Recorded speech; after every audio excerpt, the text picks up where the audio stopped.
There's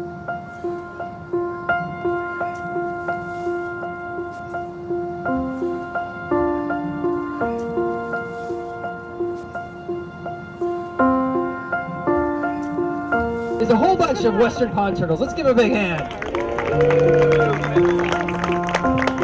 So the release will be just this moment, really. It's getting to kind of interact with the turtles, see them, ask some questions, and then that wave goodbye, bon voyage kind of thing.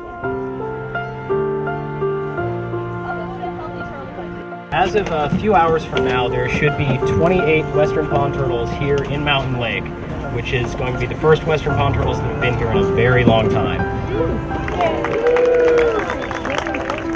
We kind of came up with this little project to look at stress levels in the animals from the zoo and that are being released into the wild. And so what we do is we take an initial blood sample from the animals at the zoo, and then we can look at how the concentration of corticosterone, that's just the stress hormone, in the blood will change over handling periods or transport periods or release periods. So what we've done is we have that baseline level at the zoo, we put the transmitters on, we move them to the lake to release them, and we took another sample to then compare the difference between the baseline and our transport stress.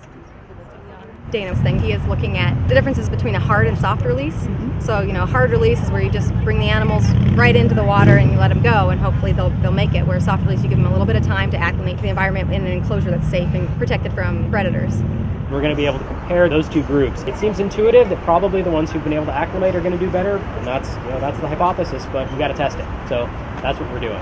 What we can do with this stress level thing is to look at the difference between those two guys, so we can see if there really is a positive reaction from the animals to be sort of held in a safe place and given food before they're let out and just to wander around on their own. So we will be able to detect that number that we want to find out if it's returning to baseline and is doing well, or if it's maybe too stressed to calm down and find the food it needs or reproduce.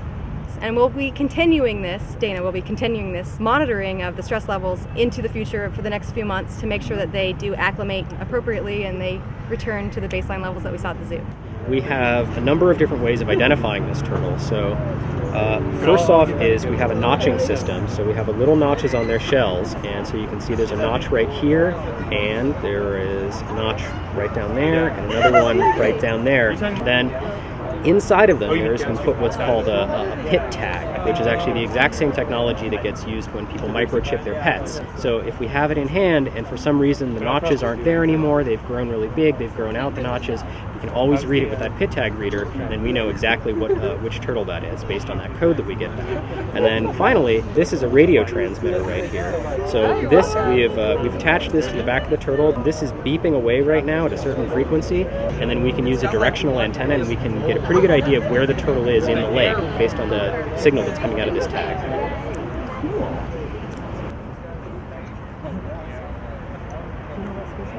So these guys, just to give you a sense of our sort of order of operation here, our researchers are going to load them up and then they're going to paddle them over to the west shore where some of the basking habitat is.